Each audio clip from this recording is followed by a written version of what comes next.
બ્રહ્મશુશી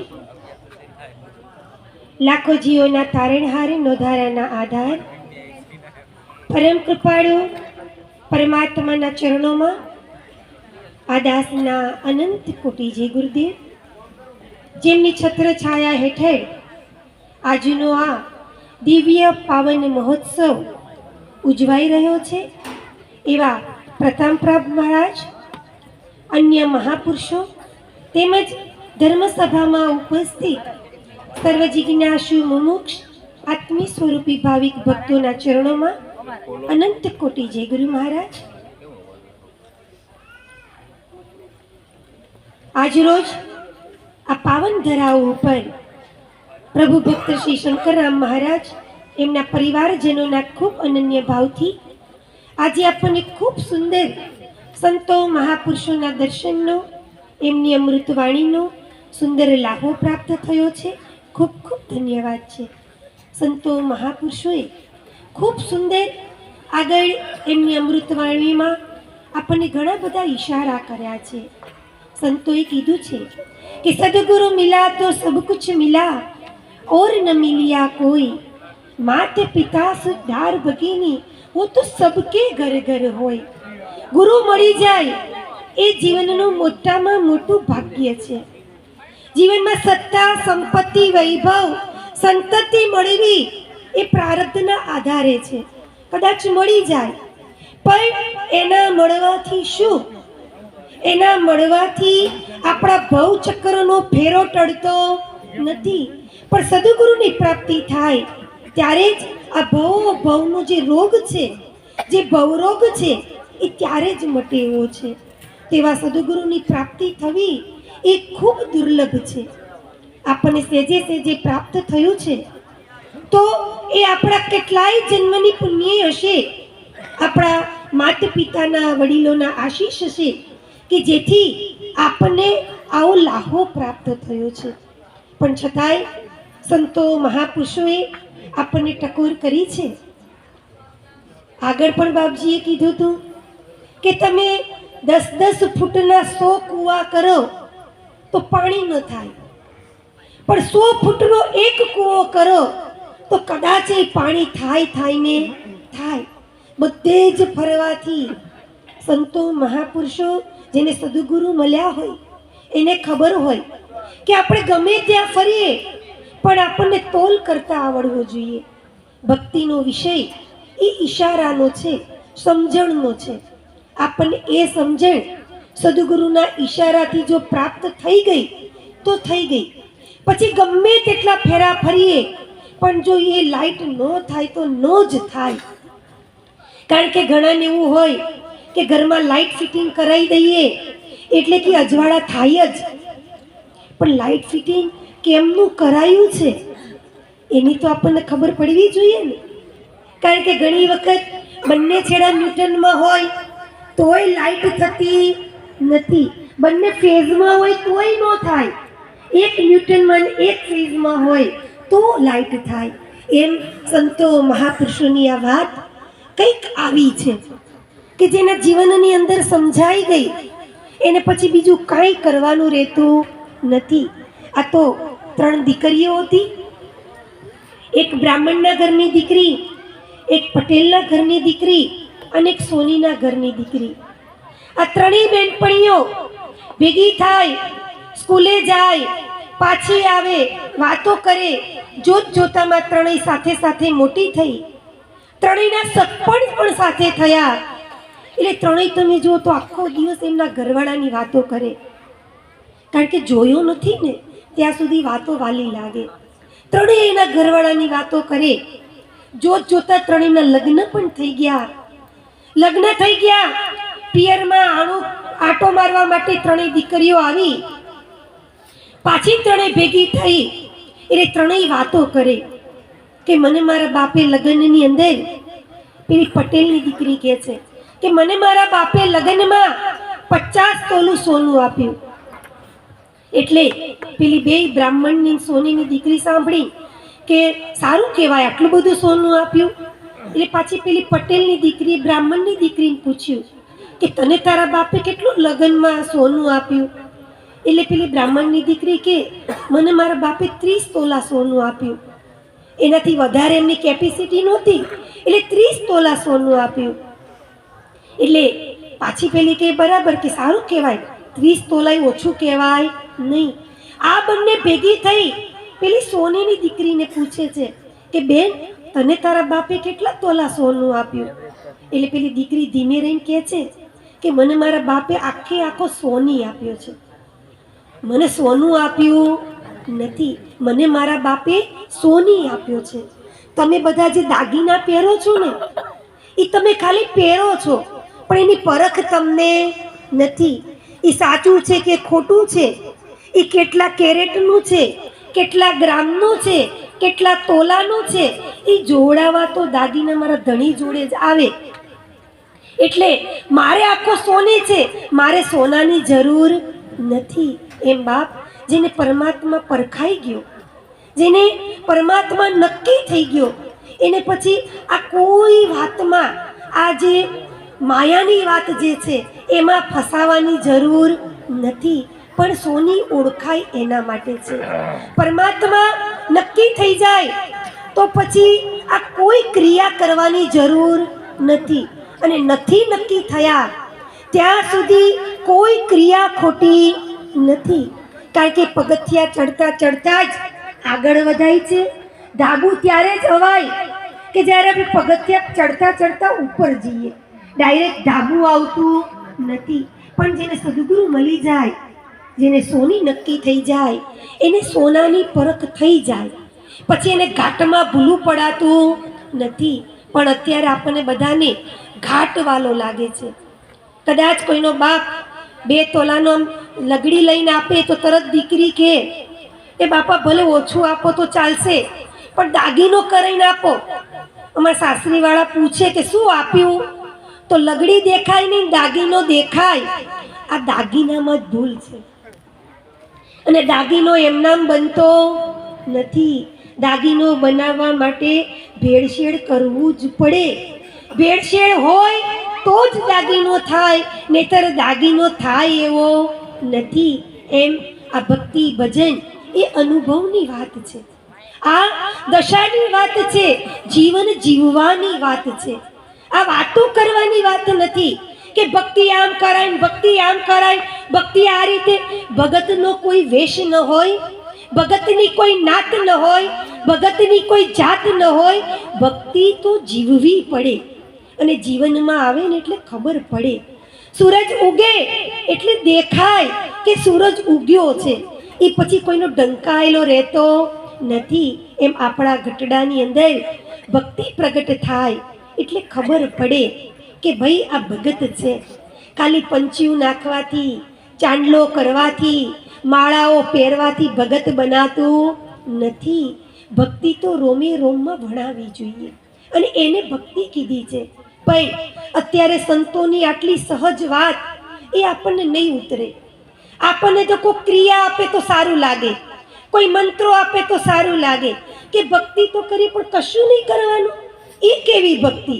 કંઈક કરવાનું હોય તો ભક્તિ કહેવાય, કંઈ નહીં કરવી કેવી ભક્તિ? પણ કંઈ નહીં કરવી ને એ બહુ અઘરું કામ છે. કરવું સહેલું છે. હમણાં તમને કહીએ 10 માળા કરો તો ફટાફટ થઈ જાય, ઉપવાસ કરો તો થઈ જાય, દીવા અગરબત્તી થઈ જાય.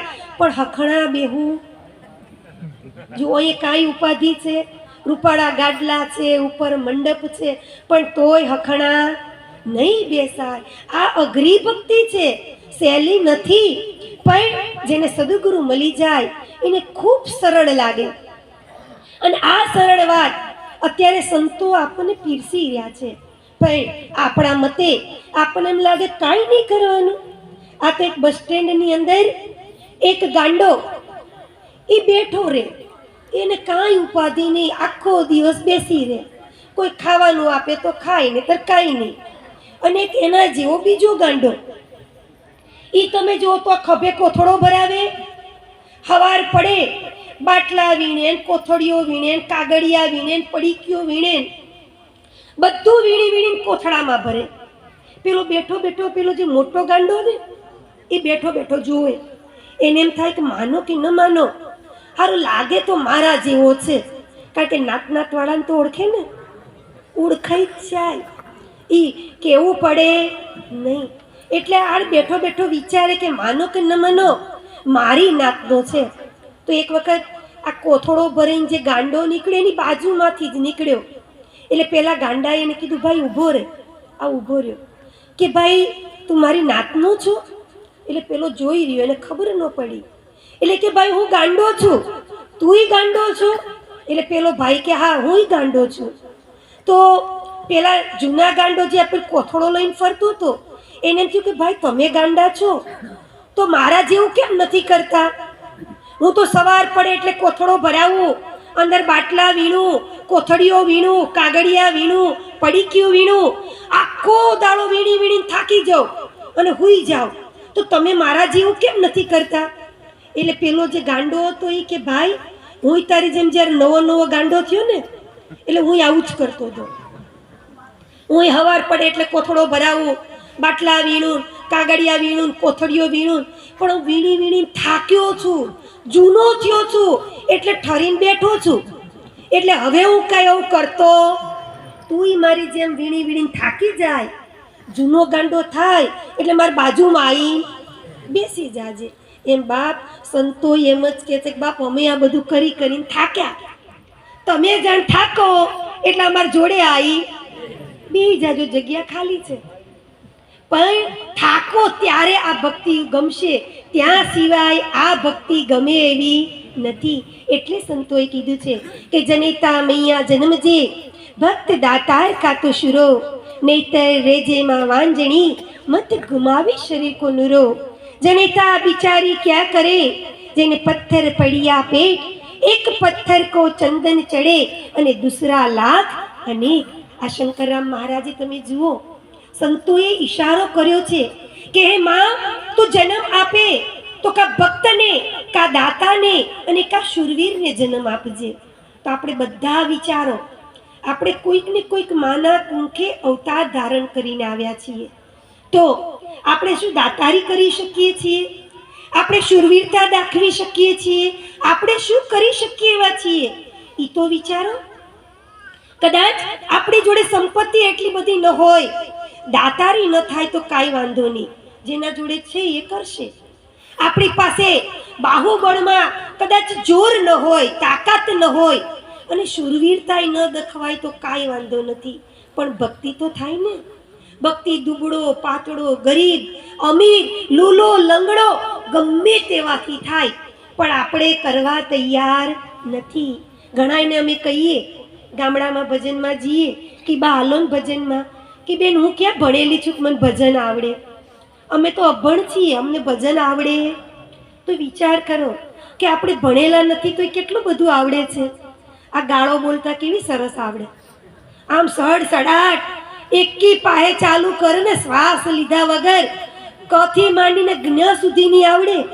આની ક્યાં ટ્યુશન ક્લાસ છે? આની ચોપડીઓ નથી, આ કોઈ શીખવાડતું નથી, તોય આપણને આવડે. અને પાછી બહેનોને તમે જુઓ, રીહી કાઢતાય આવડે. બાજુવાળીને સંભળાવવું હોય ને ભેંસને પાટલીઓ મારે કે આ રિયા ઝખણી રહેતી નથી. આ તમે જુઓ બહેનોના ઈશારા જુઓ. તો આવું કોને શીખવાડ્યું? આ કોઈ શાસ્ત્રોમાં શીખવાડ્યું નથી, છતાંય આપણને આવડે છે. તો આ ભક્તિ ભજન તો સંતો રાતોની રાતોના ઉજાગરા કરે છે. આ તમે જો શંકરરામ મહારાજે કંઈ ઓછો ખર્ચો નથી કર્યો, ઘણો ખર્ચો કર્યો છે. આપણે તો આમાંનું કશું જ કરવાનું નથી, બેઠા બેઠા ખાલી લાભ લેવાનો છે. છતાંય આપણને આ લાભ ફાવશે નહીં. તો બાપ ખૂબ જાગો, આ સંતો મહાપુરુષોની વાતને જીવનમાં નહીં ઉતારો તો આ 84નો ફેરો મટે એવો. હમણાં બાપજી કહેતા હતા ને કે ભક્તિ કરે એ મરવાના અને નથી કરતા એ મરવાના, પણ મરવામાં ફરક છે હો. જેને ભક્તિ કરી એ મરવા છતાંય અમર થઈ જાય. આગળના ઇતિહાસ તમે જુઓ કે નરસિંહ મહેતા, મીરાબાઈ, પાનબાઈ, જેસલ તોરલ, લાખો, લોયણ, કબીર સાહેબ, આ સંતો મહાપુરુષો આજે આપણી વચ્ચે નથી, પણ છતાંય આપણે એમને યાદ કરીએ છીએ. ભલે આપણા સગા નથી, પણ એમને જીવન એવું જીવ્યા કે આપણે એમને યાદ કરવા પડે છે.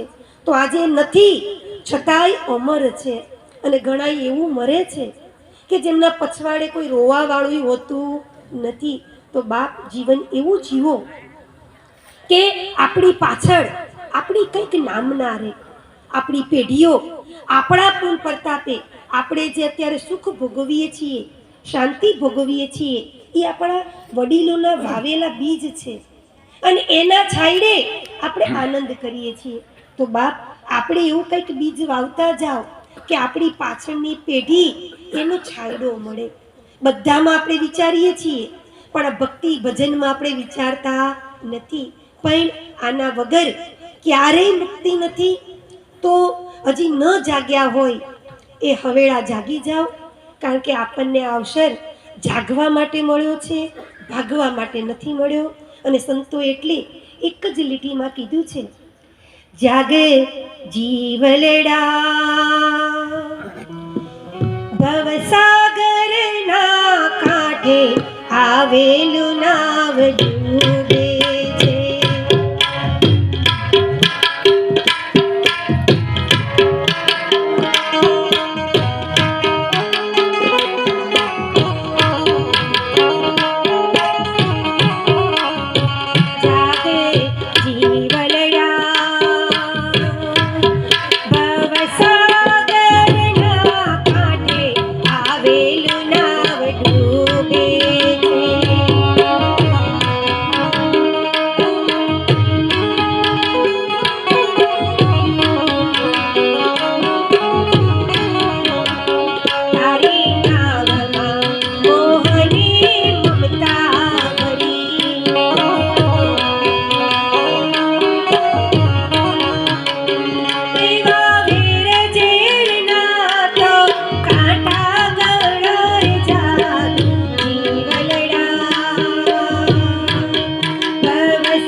કીધું છે કે જાગ જીવલડા ભવસાગરના કાંઠે આવેલું નાવ ડૂબે છે.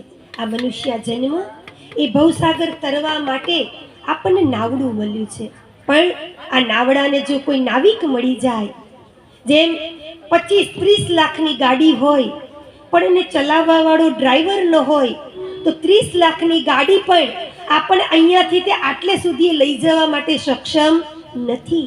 એમ આ સંસાર સાગર તરવો હોય તો નાવડું તો મળ્યું છે, પણ સદગુરુ રૂપી નાવિક મળી જાય તો સેજે સેજે આપણું આ નાવડું તરી જાય. તેઓ તરવા માટે આપણને સુંદર આ યોગ મળ્યો છે.